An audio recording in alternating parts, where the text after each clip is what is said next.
Hello everyone, and how's everyone doing? This is your old good buddy here, Team Rai. We are going to discuss WWE and THQ. I guess they have little money issues. And take it away and introduce yourself. What's up guys, it's your new buddy, the Viper. The Wrestling Viper in YouTube. Okay, now take it away about this WWE and THQ incident. Okay, so, the question is, how much money does THQ owe WWE? And to be exact, they owe them $45 million.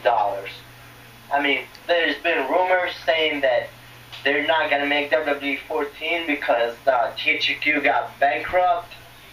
But, let's face it, things change, month and day and second, minute, whatever. Things change, and WWE have a lot of money. They don't need the $45 million. Well, only Vince McMahon will probably need it to buy some cookies. But, I don't know. To be honest, I think they're going to make WWE 14, and they're going to pay some of the money off, but not the whole $45 million. But if they do pay it all before 2014, I'll be shocked, like, where did they get their money from? And I don't know how they got bankrupt, because they make a lot of games, they make a lot of money. Some of their games is the #1 games in the whole world. WWE 13 been the #1 game so far, worldwide, and I don't know. So what do you think about that? Well, from my point of view, I think that's completely bullcrap. What you just mentioned, I think THQ makes some awesome games. Now, here's the games. You will see it when the video's up. This is the game I really like, is WWE Legend WrestleMania. This is an awesome game for PS3. Of course, nobody doesn't talk much about it because they like to bash it, people on YouTube, Twitter, or Facebook. But I really enjoy that. Let me rephrase it. I really like to see another version of this, but it's what it is. But THQ came a long way ever since the very first, I think, Raw and SmackDown, right? Was it just Raw game, right? Or SmackDown, right? It was SmackDown versus Raw. So it came a long way. Very, it's like a franchise, it's like part of the WWE, the family, you know what I'm saying? The graphics are changing each year, so it's getting better, They get better.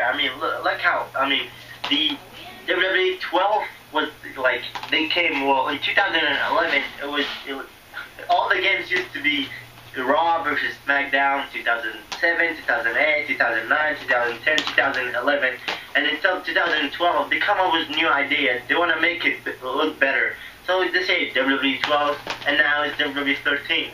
And the game changes a lot, and you just make it better. I can keep saying this forever, but THQ never did one thing wrong to WWE. They've all been listening, they've all been watching, and if WWE is gonna let THQ go by not, come on.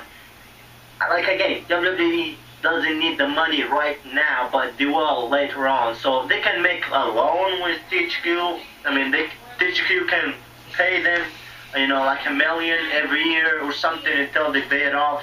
And if WWE let THQ go and go find another company like EA Sports or other companies to make them their games, I don't think WWE 14 will be better. It will be worse than WWE 12. Because, let's face it, WWE 12 isn't the best game. Because WWE 13 is better, is more better than it. And, I don't know, it's just bullcrap, like I said.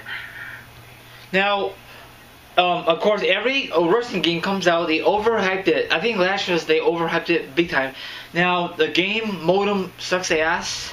Of course, I don't know why the hell they had to put Randy Orton. I think at the time Randy Orton was the franchise of the guy, right? Or was it him, or was it John Cena, the franchise that year? I'm not too sure. Which one? What are you talking about? Let me rephrase that. Sorry, my viewers. Why in the hell they put Randy Orton on the cover? Why didn't they put John Cena on the cover last year? WWE 12, Randy Orton was the main guy. Like, you know, CM Punk for this year, WWE 13, CM Punk is the main guy. But there's a special edition, which is Stone Cold Steve Austin. And WWE 12 was, the main guy was Randy Orton. And there was a vote where you have to vote Twitter, Facebook, and WWE.com.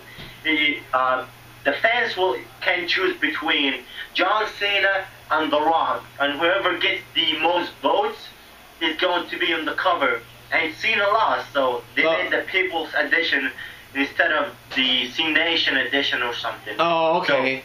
So, it was fair, in my opinion. Speaking of that, what's your thoughts on THQ when you have a special edition, now a couple of weeks later or a month that WWE.com has it? So it's kind of stupid, you know. They want THQ to go on their website instead of WWE website. You know what I'm saying? Does that make any sense? To be honest, not whole sense. I mean, WWE and THQ is like family, like you said early, and I don't know, to be honest. Now, I thought THQ was going to have more stuff, a lot more stuff than WWE.com once they have this, you know, the special edition of the Austin one, but it's the same old shit. Now, I don't agree with this at all. They should never, ever put the Blu-ray disc 3. And I'm not too sure if they did that for, yeah, they did the same thing for, I don't know, I can't really explain it, but it's very stupid. They should put like a card, or they did like a card, but, maybe like a, I don't know, instead of a stupid, Blu-ray, like I have it already. So I think that's a waste of a disc, you know what I'm saying?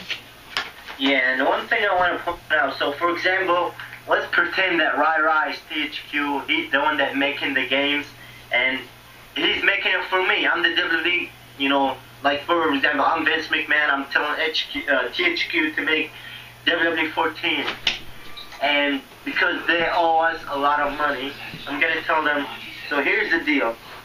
You make us the game, we will not pay you until you pay us, or just take it off because you owe us $45 million.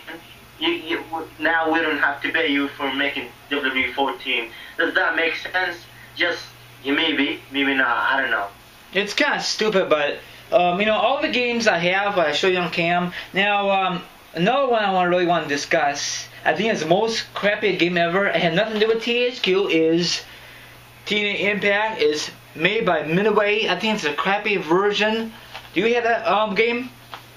No, people saying it sucks, so I don't know why should I get it. So. Yeah, I know. I don't know why I bought it, because, you know, I thought it'd be totally different. I thought it was gonna blow out WWE, but nope. That's why TNA is gonna make another one.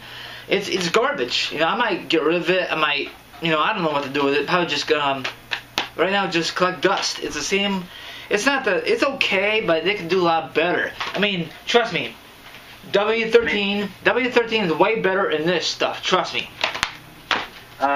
You know, when you only make one game and try to call it something different from over 12 years, what do you expect to happen to a company? You know, perhaps VKM's. I don't know if you heard about a Fury over this can make it. It feel a bit competitive for citizens on Connecticut who his company tried to screw out over $4 million in taxes. But again, if everybody if they wanna replace THQ, I mean they might find a better company. Like maybe let's say, I mean EA Sports is probably the same as THQ, but they really never worked with them, so they don't have any experience about making wrestling games. So I don't know, man. Now would be a good time for Vince to invest in a video game company. THQ has owed by WWE, so. Oh, speaking of that, when does WWE make an announcement for the new upcoming game? Is it this fall or is it next spring? When do they usually make an announcement for the new game? I mean, if you have like a, do you have a GameStop membership? Yes, I do. Okay, they send you a magazine every month. Do you get it? Yes, I do. Yep. Yeah, just look through it and they will tell you the upcoming games. It's not just wrestling, all the upcoming games for Xbox, PS3, and all the other systems. Yeah, and then speaking of that, you can always go online if you're going to talk about like rumors. You know, The thing I love about THQ, you know, it came a long way. I love the graphics. It's awesome. Now, I didn't get to play the story mode, but the Attitude Era that much. Now, that's the only thing the WWE focus on this new game. That's kind of sad. They really got to focus on other stuff besides the Attitude Era. Now, we all know the Attitude Era been gone for years. Now, a lot of old school wrestling fans miss the Attitude Era. Now, speaking of Attitude Era, earlier today, I just felt like watching it. Is the Attitude Era on Blu-ray set. I watched the bonus stuff. I watched the old school matches. I have not seen the documentary. Now, you told me off camera it was pretty good. So what's your thoughts on that, really quickie? I mean, to be honest, yeah, I don't have the DVD, but I saw a couple of clips online. It looks pretty damn cool. I mean, and for dear fans who, you know, bitching about getting WWE, the Attitude Era back, no, it's over. It's never come back. Don't look backwards. Just move forward. I know the PJ era sucks, Cena era, whatever you want to call it. So just move forward. We might get better. You know, come on. Let's face it, the Shields, you know, Big E, Langston, all those other guys. Maybe they're just better than the superstars we have right now. But you never know. So keep watching. Yeah, true. You know, every wrestling, you know, show. I mean, especially WWE has their boring parts and whatnot. Now, this is a time around January, February, March. It's Road to WrestleMania. So I recommend you, my viewers, stay tuned for January 7th. It's going to be CM Punk versus Ryback for the belt. You know, it's going to be an awesome show. The first Raw to kick off 2013. So I'm out here, Team Rai. You want to say goodbye? Yeah, sorry, but one thing before I say goodbye. Remember, The Rock will host the first ever Raw of 2013. Plus, we will have, like he said, the WWE Championship between CM Punk and Ryback. And also, The Rock will host the first ever SmackDown of 2012. So, the SmackDown, The Rock will lay down the SmackDown. Oh, you're candy ass. So, yeah. So, thanks for watching, guys. One more thing. You said 2012. It's 2013. Yeah, sorry about that if I said that. So he botched it. So everyone have a good one. Enjoy the video. I see you guys in the next video. Peace out, my friends. Later.